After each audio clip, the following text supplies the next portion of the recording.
në këtë mes u bë e qartë. Babai i dha asaj një shumë të madhe parash, pa ndonjë arsye të madhe, pa ndonjë shpjegim. Thjesht sepse ajo ishte ajo. Unë qëndroja aty duke parë, duke u përpjekur të kuptoja. Nuk ishte thjesht për lekët. Ishte ajo Përshëndetje të nderuar zonja dhe zotrinj. Ja ku po ritakohemi sonte me mua Tirona Lilin për të ndarë me ju një rrëfim jete. Do të ndaj një histori të shkruar nga një grua shqiptare, në fakt është një rrëfim pak i çuditshëm. Bëhet fjalë për dy zonja, dy motra, që nuk flasin me njëra tjetrën, që ka një urrejtje të jashtëzakonshme për aspektin e pasurisë, domethënë pasurinë që babai i la tek njëra dhe tek tjetra. Kjo që do të dëgjoni është pak e çuditshme. Isha gjithmonë fëmia që përpiqej më shumë. Jo sepse doja të isha më e mira, por sepse ndjesha sikur duhej. Në shtëpinë tonë, gjithçka kishte një peshore të padukshme. Dhe unë gjithmonë isha në anën që peshonte më pak. Motra ime ishte ndryshe. Ajo ishte më e qeshur, më e lirshme, më e dashur për të gjithë. Babai ime shikonte sikur ishte krenaria e tij. Kur ajo hynte në dhomë, atmosfera ndryshonte. Kur hyja unë, ishte thjesht një ditë normale. Në fillim nuk e kuptoja, mendova se ishte rastësi. Pastaj fillova të verë gjëra të vogla. Dhuratat e saj ishin gjithmonë më të mëdha, fjalët për të ishin gjithmonë më të buta, gabimet e saj faleshin shpejt, ndërsa të mijat mbaheshin mend gjatë. Dhe një ditë gjithçka në këtë mes u bë e qartë. Babai i dha asaj një shumë të madhe parash, pa ndonjë arsye të madhe, pa ndonjë shpjegim.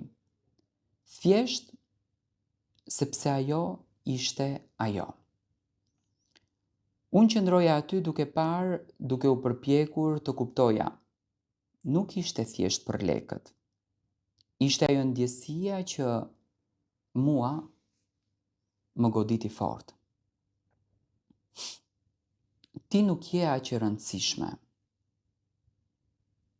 Që nga ajo ditë, diçka brenda meje ndryshoi.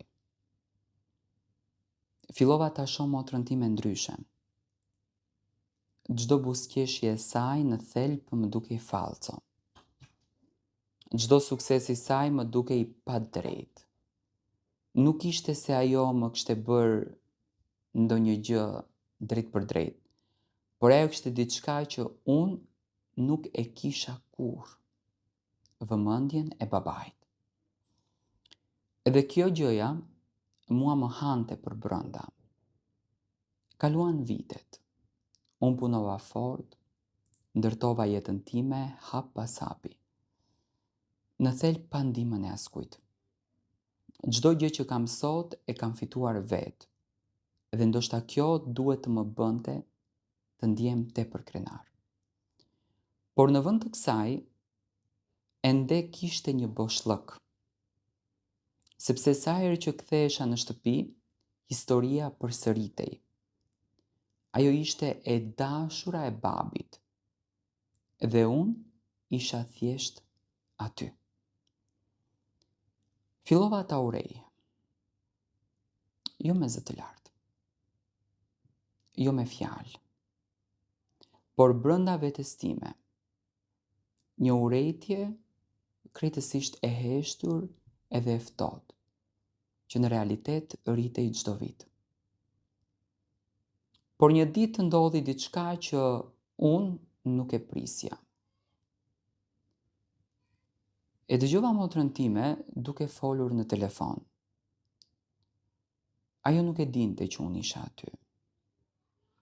Zëri i saj nuk ishte ai që unë e njihja. Nuk ishte i lumtur, nuk ishte i sigurt. Ajo po qante. Unë nuk dua më lek nga ajo. Dua vetëm të ndjehem si kur më do për mua. Tha ajo, për nënën. Unë ndala, e për herë të parë nuk e pash si rivale. Nuk e pash si të favorizuarën. Pash një njeri që ndoshta ndjente boshllëkun e vet. Sepse ndoshta ajo nuk kishte marrë dashuri, por vetëm shpërblime. Dhe ndoshta unë kisha marrë diçka tjetër, forcën për të luftuar e vetme. Kjo forcë nuk u zhduk me njëherë urrejtjen time. Nuk është aq e lehtë. Kur një ndjenjë ndërtohet për vite, nuk zhduket brenda një dite. Por për herë të parë fillova që të pyesja veten. A është vërtet ajo problemi? Apo mënyra se si jemi rritur? Sot ende ka momente kur më vjen inat. Ende ka plak që nuk janë shëruar plotësisht. Por nuk e shoh më si armike ti me motër. Sepse e vërteta është kjo. Ndonjëherë njerëzit që duken si kur kanë gjithçka,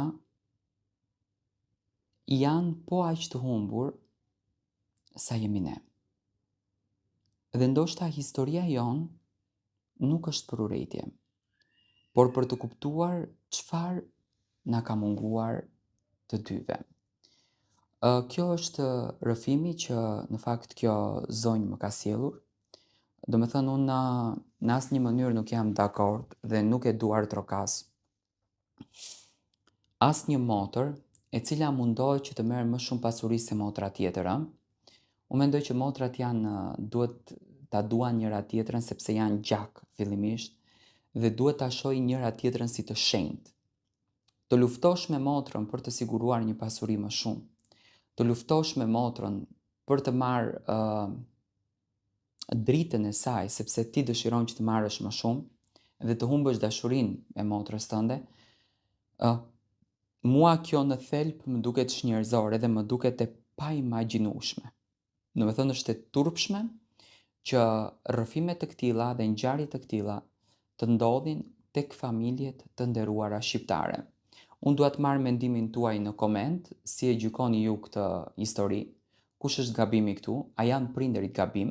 Unë mendoj që prindërit janë shumë gabim në raste të tilla që mundohen që t'i ndajnë fëmijët dhe mundohen që të krijojnë luftëra mes fëmijëve dhe uroj që të shpjegoni qartazi çfarë do të kishit bërë ju në një histori të ngjashme.